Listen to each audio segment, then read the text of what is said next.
everybody knows the story of the three little pigs. Or at least, they think they do. But I'll let you in on a little secret. Nobody knows the real story, because nobody has heard my side of the story. The true story of the Three Little Pigs by John Skiaska is a humorous tale, but at the same time, it teaches us to look at a story from every angle. In this book, we get to see the wolf side of the Three Little Pigs. I am a wolf, Alexander T. Wolf, but you can call me Al. See, I don't know how this whole big bad wolf thing got started, but it is all wrong. Maybe it's because of our diet. Hey, it's not my fault we eat cute little animals like bunnies and sheep and pigs. That's just the way we are. If cheeseburgers weren't cute, people would probably think you were big and bad too. But like I was saying, the whole big bad wolf thing is all wrong. The real story is about a sneeze and a cup of sugar. This is the real story. Way back in Once Upon a Time, I was making a birthday cake for my dear old granny's birthday. I had a terrible sneezing cold, and I ran out of sugar. So I walked down the street to ask my neighbor for a cup of sugar. Now, this neighbor was a pig. He wasn't too bright either. He had built his whole house out of straw. Can you believe it? I mean, who in his right mind would build his house out of straw? So of course, the minute I knocked on the door, it fell right in. Well, I wasn't just going to walk into somebody else's house.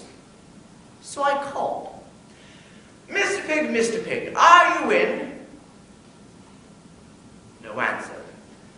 I was just about to go home without my cup of sugar for my dear old granny's birthday cake.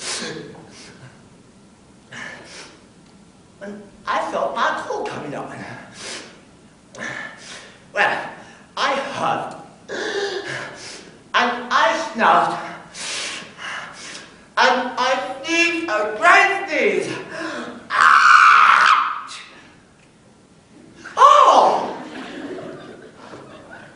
And you know what? This guy's whole house fell right down.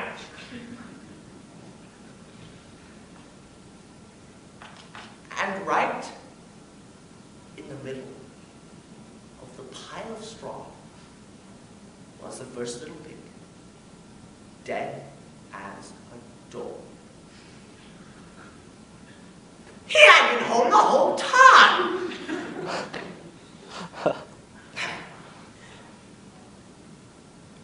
Well, it seemed a shame to leave a perfectly good ham dinner just lying there in the straw.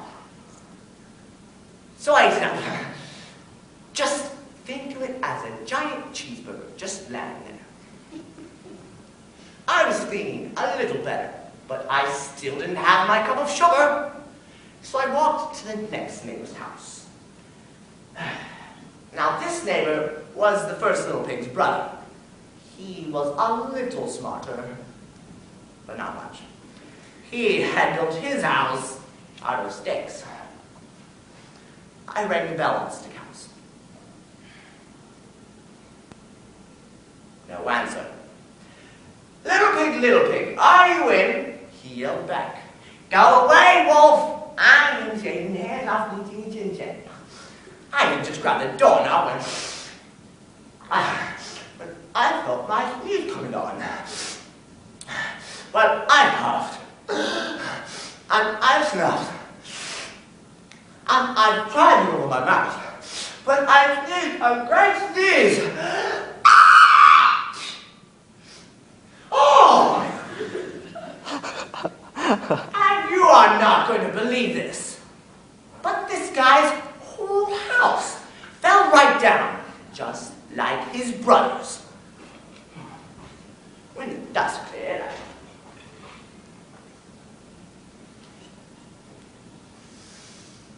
there was a snake little pig, just lying there, dead as a doornail. Wolf's honor.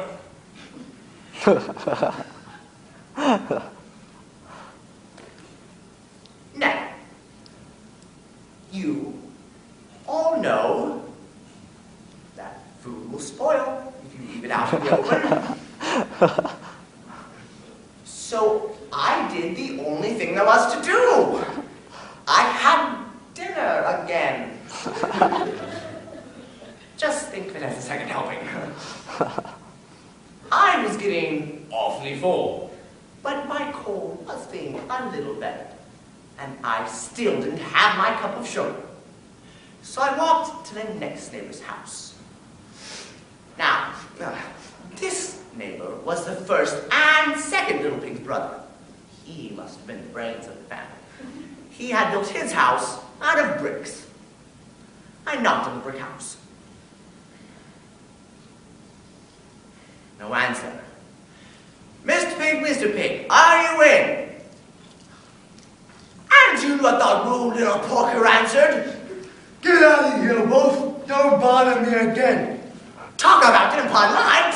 He had a whole sack full of sugar in there, and he wasn't going to lend me one cup to give to my dear old sweet granny's birthday cake.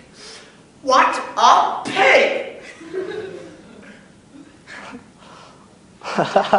Well, I was just about to go home and maybe make a nice birthday card for my granny instead of a cake.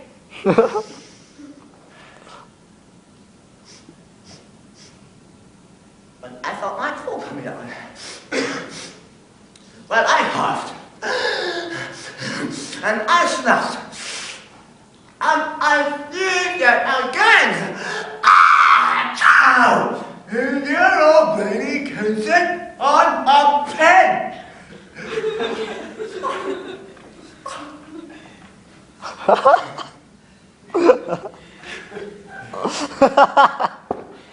Now, I am usually a pretty calm man. But when somebody talks about my granny like that, I go a little crazy. Of course I was trying to break this guy's door down, and the whole time I was huffing and puffing and making a real scene.